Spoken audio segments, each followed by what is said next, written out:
تعلیم ہے۔ اب تعلیم کیا کس کو کہا گیا ہے؟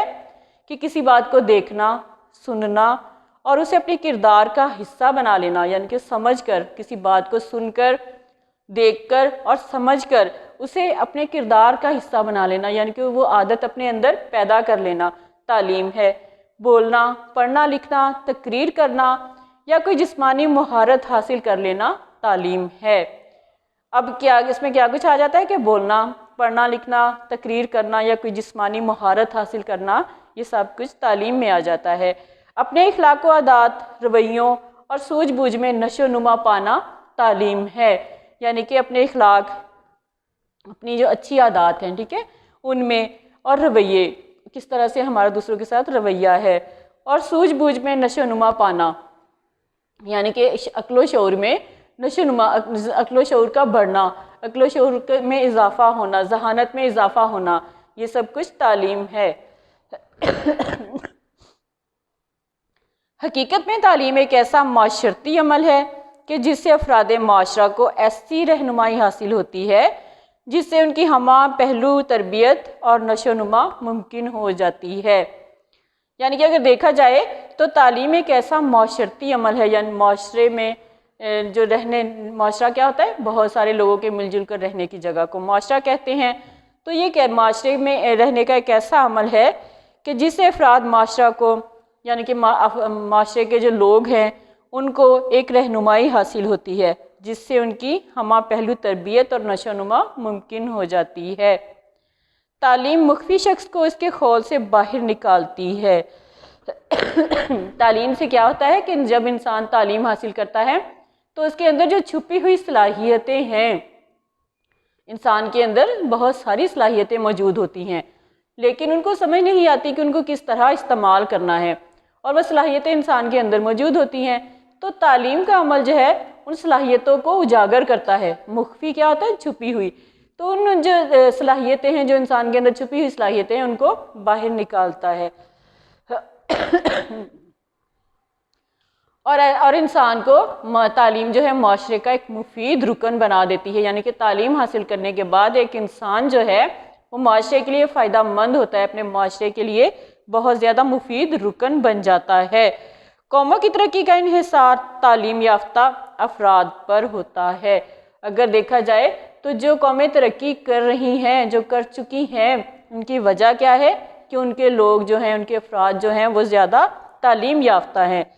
تو اس وجہ سے قوموں کی ترقی کا انحصار بھی، قوم کی ترقی کا دار و مدار بھی جو ہے وہ تعلیم یافتہ لوگوں پر ہی ہوتا ہے۔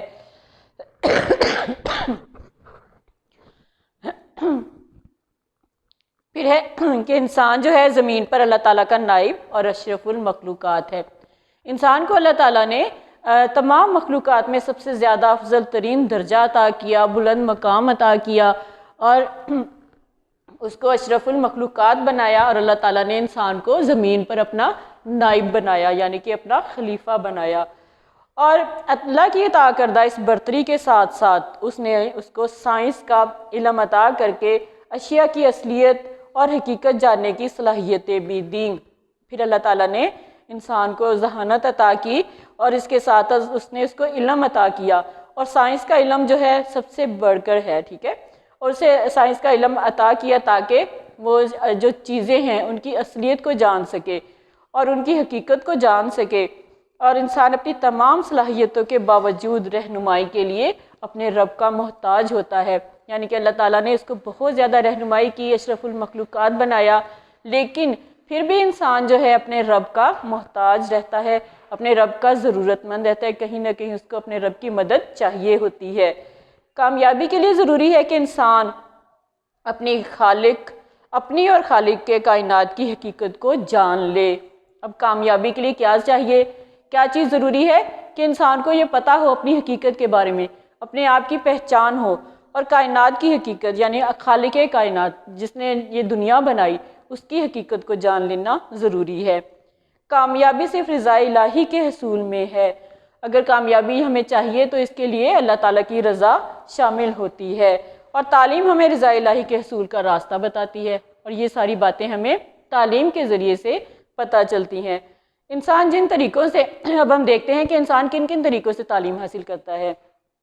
انسان جن طریقوں سے تعلیم حاصل کرتا ہے، ماہرین تعلیم نے ان کو 3 اقسام یعنی کہ رسمی تعلیم، غیر رسمی تعلیم اور نیم رسمی تعلیم میں تقسیم کیا ہے۔ تو یہ تینوں ٹاپک آج ہم دیکھتے ہیں کہ یہ کیا ہے۔ اب نمبر 1 میں ہے رسمی تعلیم۔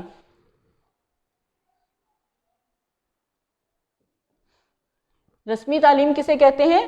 وہ تعلیم ہے جو کہ تعلیمی اداروں میں حاصل کی جاتی ہے۔ تو ہر معاشرہ اپنی نئی نسل کی تربیت کے لیے اسکول، کالج اور یونیورسٹیز اور دوسرے تعلیمی ادارے قائم کرتا ہے۔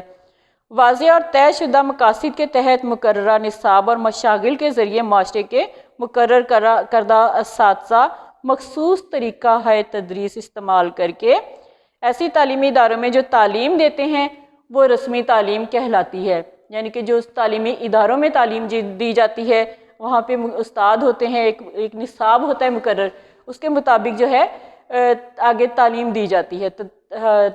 طریقہ ہے تدریس یعنی کہ تعلیم دینے کا طریقہ۔ تو ایسے طریقے استعمال کر کے جو تعلیم دی جاتی ہے تعلیمی اداروں میں اسے رسمی تعلیم کہا جاتا ہے۔ اور یہ طے شدہ تعلیمی مقاصد، نصاب تعلیم اور مخصوص اداروں کے ذریعے معاشرہ اپنی آئندہ نسل کا رخ متعین کرتا ہے۔ یعنی کہ معاشرہ جو ہے ایک مقصد مقرر کر لیتا ہے کہ ہماری نسلوں نے یہ تعلیم حاصل کرنے کے بعد ان کا ایک مقصد ہوگا، وہ ان کا ایک زندگی گزارنے کے لیے، اپنی معاشی زندگی گزارنے کے لیے ان کا ایک مقصد ہوگا، ایک رخ ہوگا۔ اسکول، کالج اور یونیورسٹیاں رسمی تعلیم کی اچھی مثالیں ہیں۔ اب اس کی مثالیں کون کون سی ہیں؟ اسکول، رسمی تعلیم جو ہے اس کی مثالیں کون کون سی ہیں؟ اسکول، کالج اور یونیورسٹیاں۔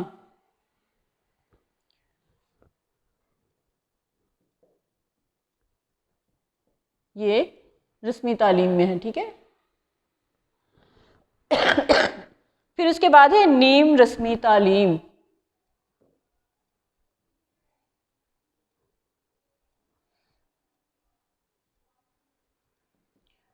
نیم رسمی تعلیم کیا ہے؟ جو کہ بعض اوقات مختلف اساتذہ سے جز وقتی کام لیا جاتا ہے اور مختلف کورسز کروائے جاتے ہیں اور اساتذہ کی باقاعدہ بھرتی عمل میں نہیں آتی۔ یعنی کہ یہاں پہ استاد ہیں، تعلیمی ادارے ہیں، لیکن یہاں پر نیم رسمی تعلیم میں اساتذہ کی باقاعدہ طور پہ یعنی کہ کوئی بھرتی عمل میں نہیں آتی۔ دراصل یہ تعلیم بھی رسمی تعلیم کا ہی حصہ ہے، یعنی کہ یہ تعلیم جو ہے رسمی تعلیم کا ہی حصہ ہے۔ اسی طرح اس کے بعد بھی ڈگری ملتی ہے اور اس کے جو ہے امتحانات بھی ہوتے ہیں، لیکن تعلیمی ادارے نہیں ہوتے اس میں اور نہ ہی اساتذہ ہوتے ہیں۔ تعلیمی مقاصد اور نصاب بھی طے شدہ ہوتا ہے۔ اب اس میں کیا ہے کہ اسی طرح جس طرح رسمی تعلیم میں تعلیمی مقاصد اور نصاب مقرر کر دیے جاتے ہیں، یہاں پر بھی اسی طرح نصاب مقرر کر دیا جاتا ہے۔ اور اس میں کیا ہے کہ باقاعدہ تعلیمی اداروں کا قیام عمل میں نہیں لایا جاتا۔ نیم رسمی تعلیم کے لیے باقاعدہ طور پر اسکول، کالج اور یونیورسٹیز نہیں ہوتے، ٹھیک ہے۔ اور اس کی مثال جو ہے علامہ اقبال اوپن یونیورسٹی کی کلاسز اور مختلف کلاسوں کے مضامین کی تیاری کے لیے ٹیوشن کے باقاعدہ اداروں کی مثال دی جا سکتی ہے۔ اب یہ نیم رسمی تعلیم جو ہے یہ علامہ اقبال اوپن یونیورسٹی کے تحت، یعنی کہ آپ گھر میں بیٹھ کر بغیر کسی تعلیمی ادارے میں جائے آپ نہیں جا سکتے، تو آپ تعلیم حاصل کرنا ہر انسان کے لیے ضروری ہے۔ شرح خواندگی میں اضافہ کے لیے ہر انسان کا پڑھا لکھا ہونا ضروری ہے، لیکن کچھ لوگ جو نہیں ان اداروں میں جا سکتے وہ بھی تعلیم حاصل کر سکتے ہیں اور گھر میں رہ کر وہ تیاری کر سکتے ہیں، کسی ٹیوشن سینٹر میں جا کے تیاری کر کے امتحان دیتے ہیں اور وہ علامہ اقبال اوپن یونیورسٹی میں جا کے جب امتحان دیں گے تو ان کو بھی ڈگری ملے گی۔ تو اس کی مثال کیا ہے؟ علامہ Iqbal open university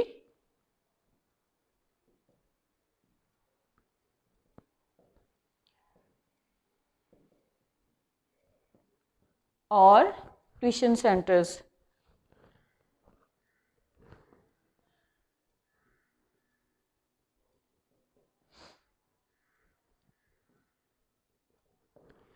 tuition centres اور علامہ اقبال اوپن یونیورسٹی جو ہے وہ نیم رسمی تعلیم کے ادارے ہیں۔ پھر اس کے بعد ہے غیر رسمی تعلیم۔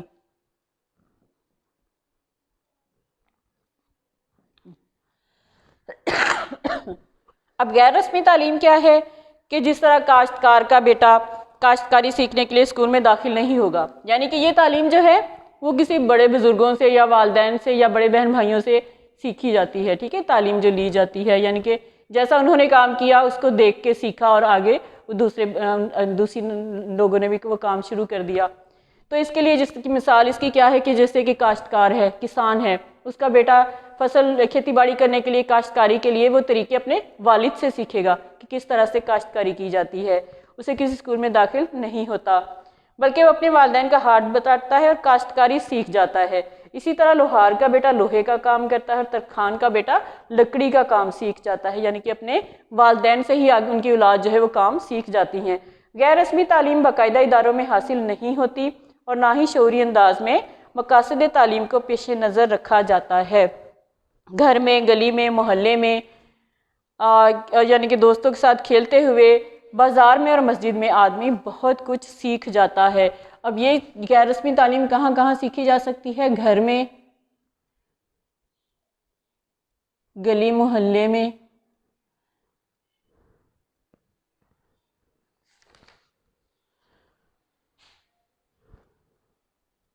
دوستوں سے، اور مسجد میں جو ہے انسان بہت کچھ سیکھ جاتا ہے. تو یہ ساری جو ہے یہ غیر رسمی تعلیم جو ہے اس طرح سے ایک انسان سے دوسرے انسان جو سیکھتے ہیں وہ غیر رسمی تعلیم آ جاتی ہے.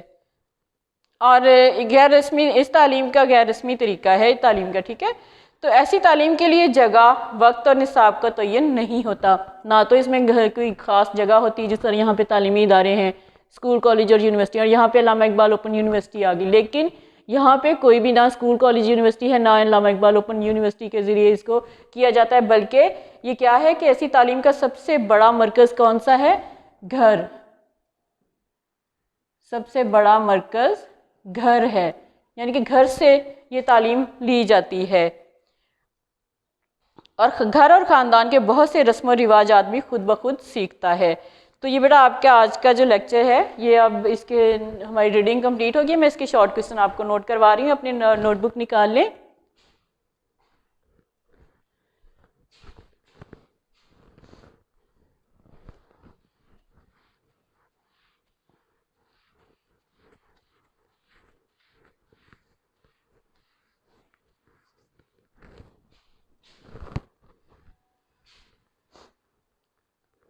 سوال نمبر 1 نوٹ کریں بیٹا. تعلیمی عمل میں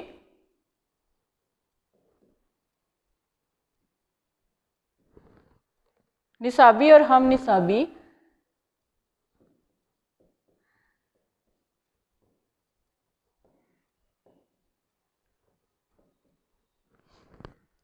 سرگرمیاں بیان کریں.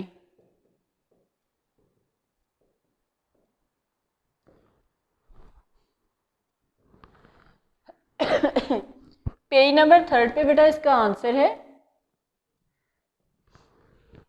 First line. تعلیم کا عمل یہاں سے لے کر اور سوجھ بوجھ میں نشو نما یہاں سے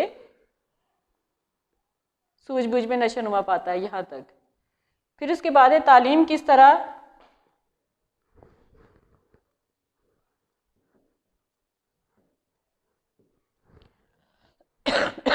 کسی شخص کو معاشرے کا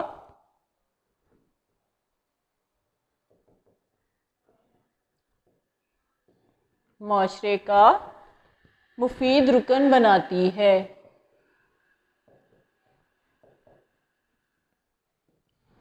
اس کا بیٹا آنسر سیکنڈ پیراگراف سے دیکھیں. حقیقت میں تعلیم ایسا معاشرتی عمل یہاں سے لے کے تعلیم یافتہ افراد پر ہوتا ہے. اور سوال نمبر 3 نوٹ کریں بیٹا. اللہ نے انسان کو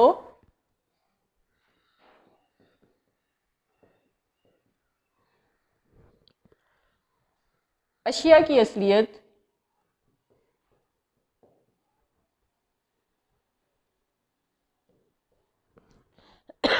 اور حقیقت جاننے کے لیے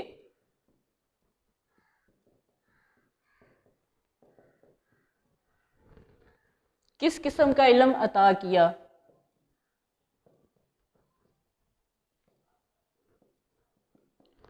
سوال نمبر 3 کا جواب دیکھیں. 3rd paragraph. انسان زمین پر اللہ تعالیٰ کا نائب ہے. یہاں سے لے کر ذائل ہے کے اصول کا راستہ بتاتی ہے. یہاں تک کوسچن نمبر 3 کا آنسر ہے. پھر اس کے بعد آپ 10ویں تعلیم کے بارے میں کوسچن بنائیں گے، ٹھیک ہے. نیم رسمی تعلیم کے بارے میں کویشچن بنائیں گے اور غیر رسمی تعلیم یعنی کہ ان سے کیا مراد ہے، یہ تینوں پھر جو تینوں کے بارے میں آپ نے اسی میں سے ٹاپک میں سے لینے ہیں. تو اس طرح آپ کے بیٹا 5-6 کویشچن اور ہو جائیں گے. تو آج کا لیکچر کمپلیٹ ہو گیا ہے. اوکے بیٹا، اللہ حافظ.